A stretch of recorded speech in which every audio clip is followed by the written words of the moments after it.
In 2000, Sony released their second video game console, known as the PlayStation 2. Not only was the system a massive success financially, but it's considered by many as one of the best PlayStations ever made. Since I've covered dead PlayStation 3 games, I thought I'd give PlayStation 2 games a shot. In this video, I'll be exploring various PlayStation 2 titles and the community surrounding them. This is Exploring Dead PlayStation 2 Games. Before we start, I just want to give a quick shout out to the following people who assisted with the creation of this video. From the Battlefield 2 Modern Combat Discord channel, Hellknock, Omega, JMM Review, from the Save MGO Discord channel, VicBoss, Dormant Hero, and fellow content creators Dorian_D, and Noah Arcade. Thank you guys so much again, it's greatly appreciated.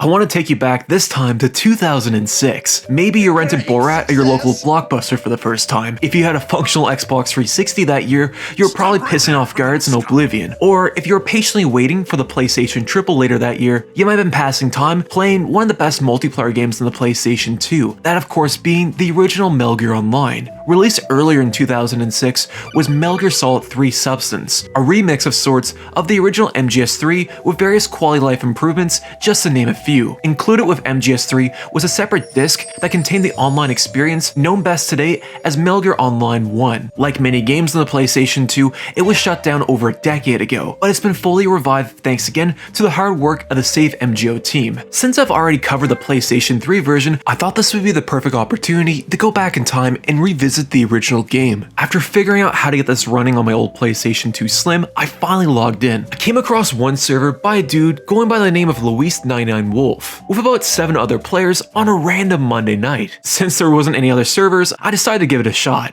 First match had us playing on the game mode Team Deathmatch on the map called Granary Corky Lab. The lab is best described as a close quarters, small scale map made up of various floors, staircases, windows, and balconies to jump off. TDM works a little different in MGS3. Instead of each team earning a point whenever they get a kill, everyone starts at 30 points, then decreases by 1 whenever someone on that team is killed. It functions just the same outside of that, but I thought this approach was kinda neat. Within 30 seconds of spawning in, I quickly realized I didn't know how to fire my gun properly. It turns out that Metal Gear Solid 3 has a different control scheme than most third-person shooters. Instead of holding the left trigger to aim down your sights and firing with the right trigger, you have to hold both the R1 and L1 button, then fire using the square button. On top of all this malarkey, the square button is pressure sensitive, so you need to account for how much pressure you're actually applying to the button. This works well in single player, but in a multiplayer setting, it's less than ideal. Anyways, after figuring out how to fire my gun, I decided it's best to follow my teammates as I wasn't too confident going solo just yet.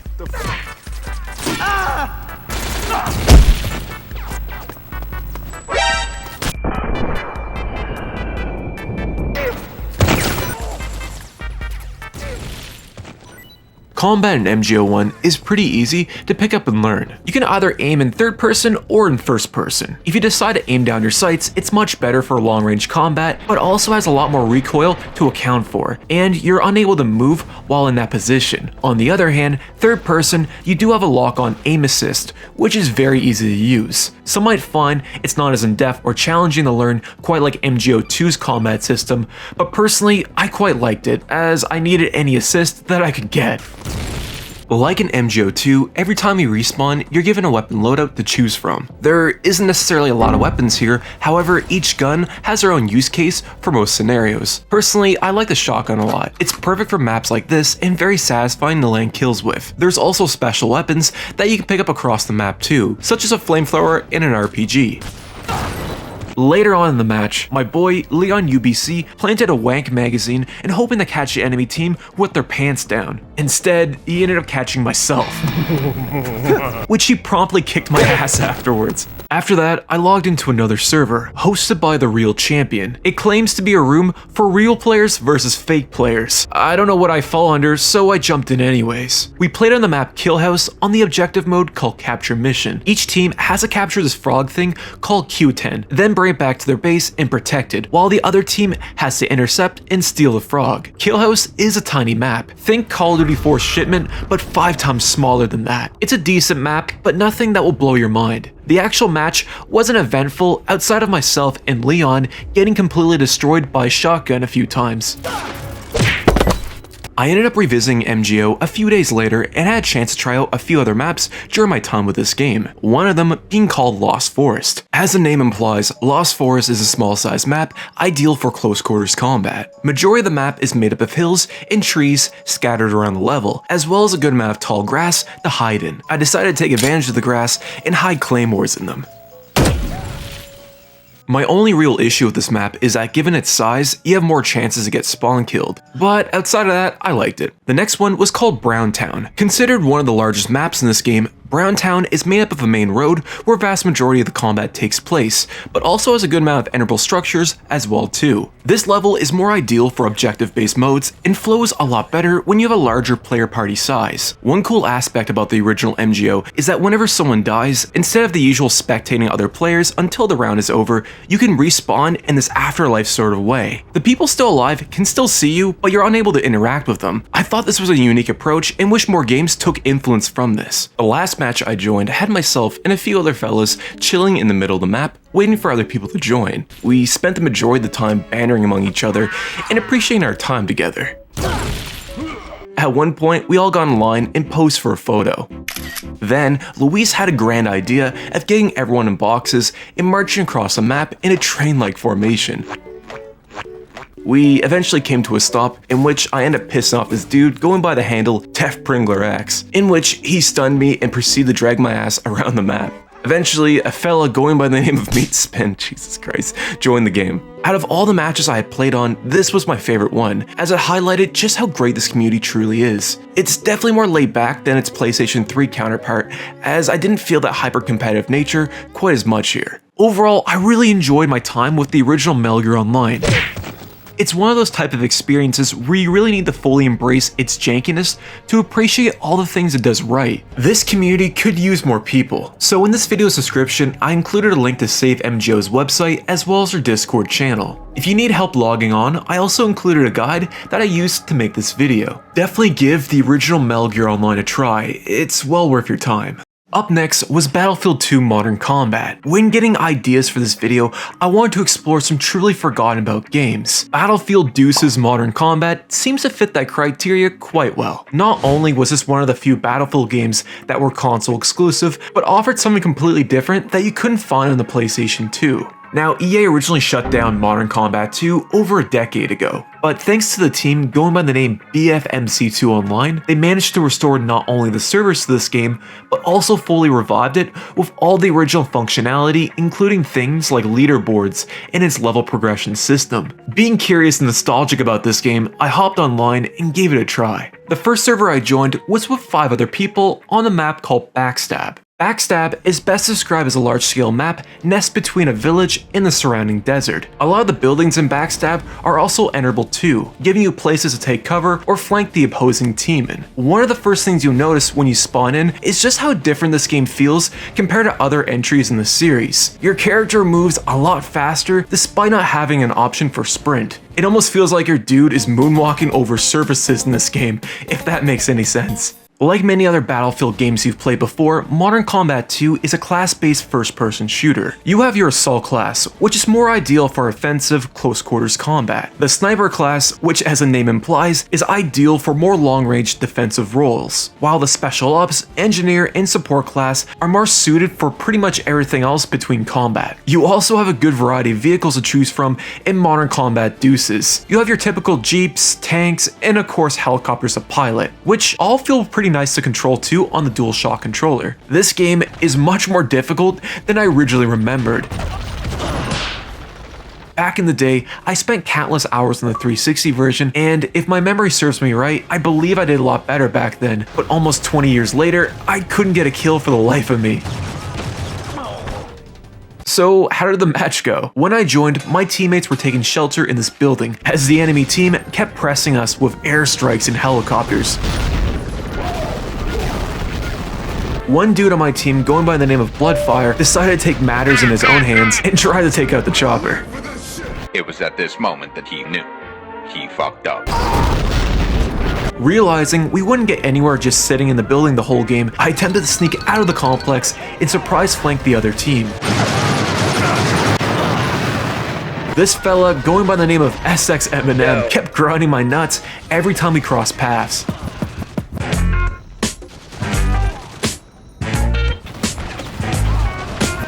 Eventually, our team was able to capture a base, and I hopped into a jeep hoping to take another one.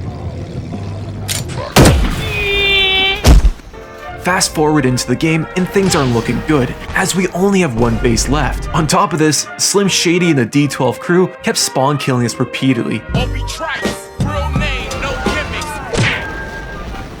That's one issue I had with this game, as there doesn't seem to be any sort of protection at spawn, which the enemy team can easily exploit, making it quite annoying, especially during this match. Anyways, the match ended with us being defeated and your boy having a rather impressive 1 kill 20 death ratio. Afterwards, I had a chance to revisit this game and attend a Valentine's Day event hosted by the community, which gave me the opportunity to try out a few other maps. Let's start with Deadly Pass. Best described as one of the larger maps in Modern Combat 2, Deadly Pass offers an experience that most hardcore Battlefield fans would appreciate. Centered in the middle of the map is this village, where the majority of the action takes place in. There's plenty of destroyed buildings to take cover in, and if you have a larger party size, it can get pretty intense. If I had a nitpick, it can be prone to camping, as there's a lot of areas to hide in, but nothing an airstrike wouldn't fix.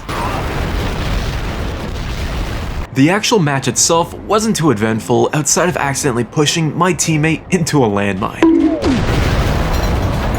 But yeah, Deadly Pass is a map that I would love to see get remastered one day. Then I tried out this map called Russian Border. This one has 2 different versions of it based on the game mode you play it on. For an example, if you're in Conquest, it resembles your typical large-scale Battlefield map, with a wider selection of vehicles to choose from. While in Capture a Flag, it's much smaller and fast-paced, with the majority of the action taking place inside this giant hangar. Both serve their purposes well, but I found the Capture a Flag variation to be more fun. I liked how chaotic it would get, and the ability to steal the enemy's flag in a Lada is also a nice touch.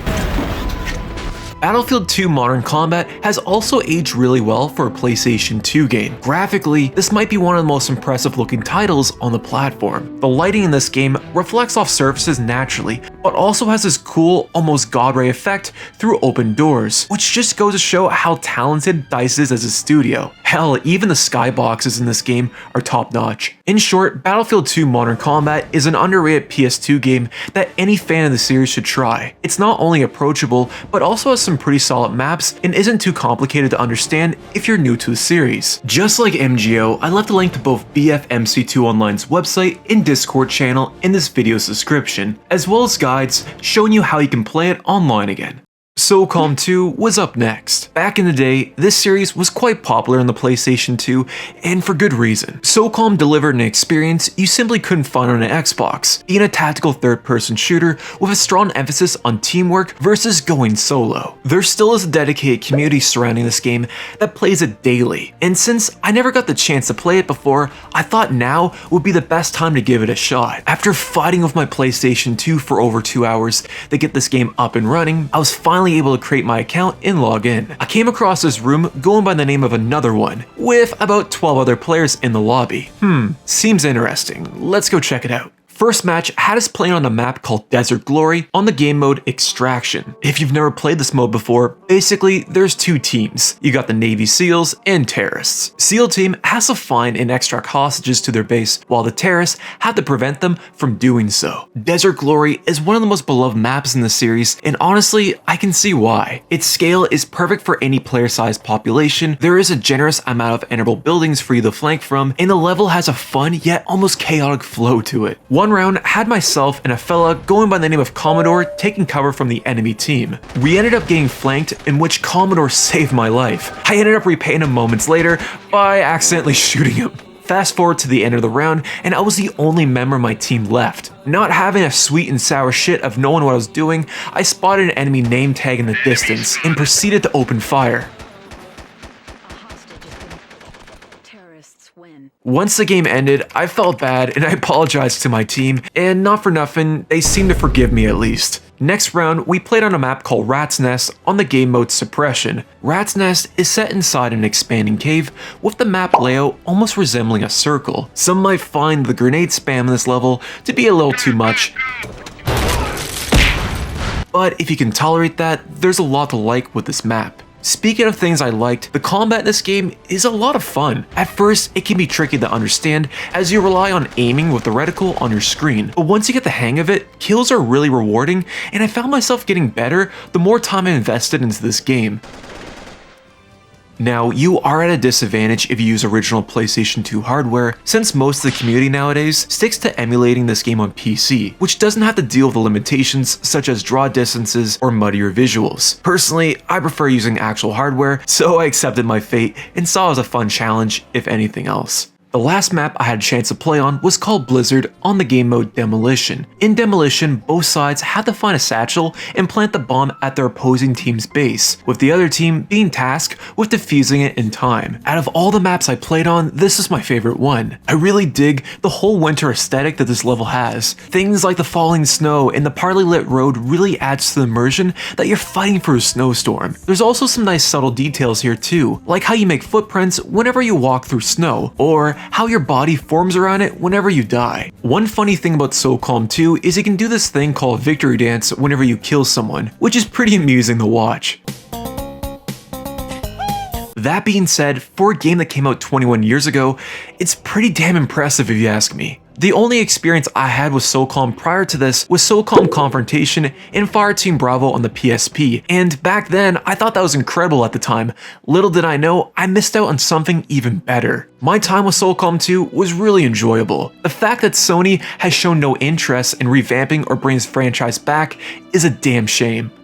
Next game up was Delta Force Black Hawk Down. If you've never played a Delta Force game before, it's a military first-person shooter set during the Battle of Mogadishu in 1993. Being a fan of the movie Black Hawk Down with Eric Bana, I was curious to see what this game had to offer, so I gave it a try. First map I hopped into was called Paperwork on the game mode Deathmatch. Paperwork is set inside a facility made up of connecting rooms, long hallways, and an outdoor balcony overlooking the surrounding city. One of the first things I noticed while playing Delta Force for the first time is just how easy it is to pick up and play. It functions like any other first-person shooter you've probably played before. You can either shoot based on the position of your reticle on screen or aim down your sights. Delta Force also gives you the ability to lean in around cover too, which comes in handy especially in indoor maps like this. It kinda reminded me if you took the combat from SOCOM and turned it into an FPS while having the pacing similar to a Call of Duty game. While we're on the topic of gameplay, Delta Force has a great variety of weapons to choose from. Every time you respawn, you're given an option to choose a loadout and select from either an assault, specialization, machine gunner, or sniper class. The assault class, as the name implies, is more ideal for close quarters engagement, with weapons like the MP5, M16, Car-15, just to name a few. The machine gunner class is more ideal for mid to long range playstyles, with guns like the M249 SAW and the M60. While the sniper class is best suited for a long range approach, with rifles like the M24 and the bolt action M21. Guns have a good sense of weight to them without requiring too much time to fully understand how they operate. There really isn't much recoil to account for, so as long as you can aim, you'll probably do fine. This game also has about 25 multiplayer maps in it as well, which is pretty damn impressive if you ask me. Since we just played Deathmatch the entire time, I was limited to the maps I could play on, but at least gave me an idea of what they were like. Let's start with Last Defense, which is a medium-sized map that's more applicable to a mid to long range approach. Centered in the middle of Last Defense is this military base, which has a watchtower overlooking the surrounding environment. I found this level to be enjoyable as it's quite spacious and allowed you to approach it in different ways.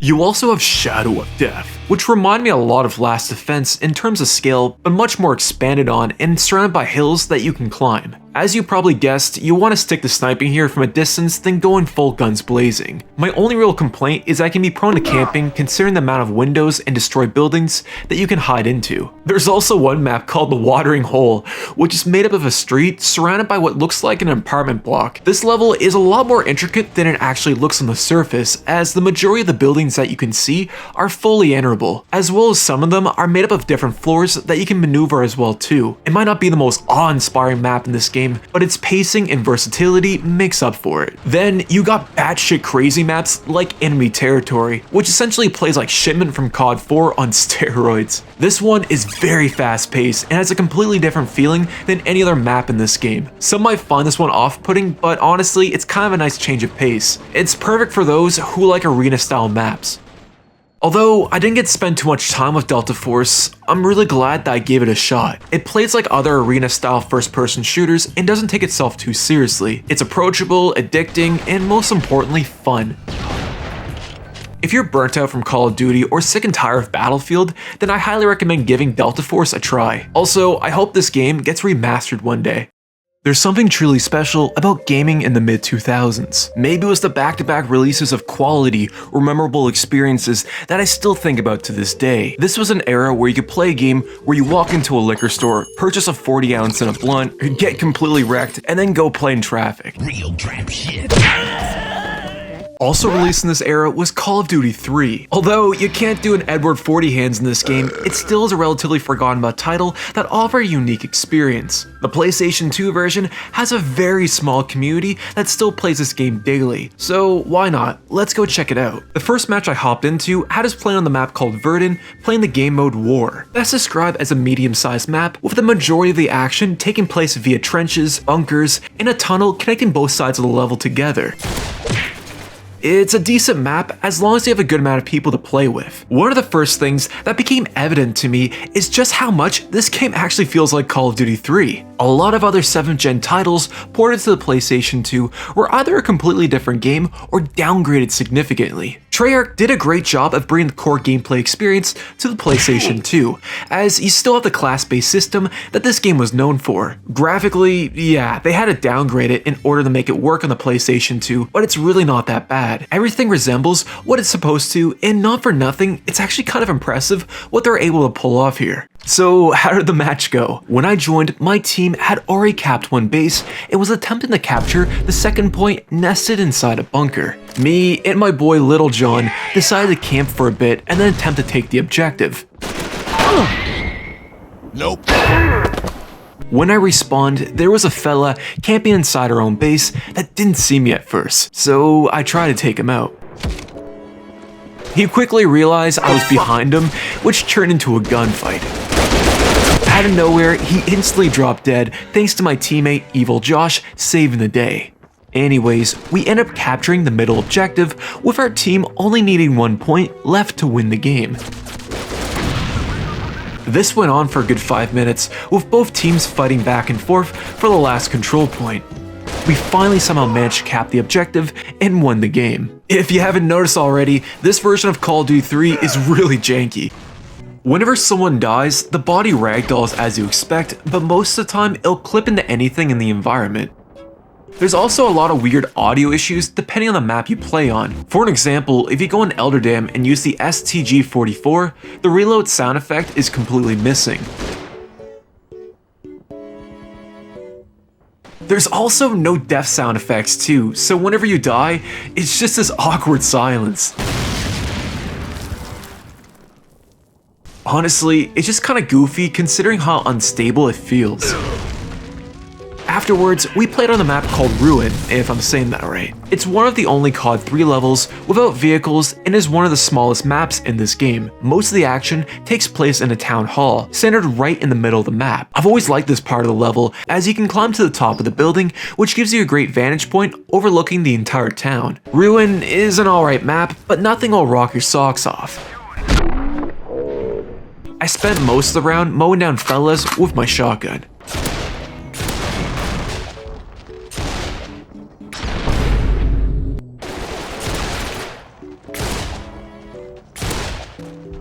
That being said, Call of Duty 3 functions quite well on a DualShock 2 controller. The button layout is nearly identical to most modern Call of Duty games, which makes this game one of the more approachable first-person shooters on the PlayStation 2.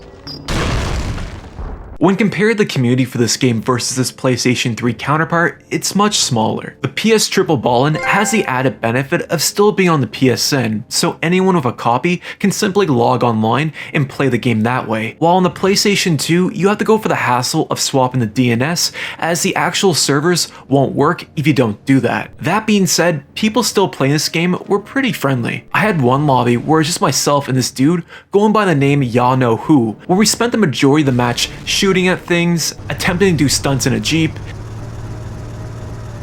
and just messing around Elderdam for a good 30 minutes. There's a certain charm about this version that I can't quite explain in words. I know I roasted this port in the past, but actually investing time into it, I came to the realization that it's really not that bad after all. Yeah, it's rough, but what do you expect from a game targeting next-gen consoles that was ported to hardware designed in the late 90s? If I could go back in time and slap my face when I made that video, I definitely would have removed that game and a few other games while I'm at it too. Call of Duty 3 on the PS2 might be off-putting to some, but if you can look past that, it still delivers one of the best first-person multiplayer experiences on the PlayStation Deuces.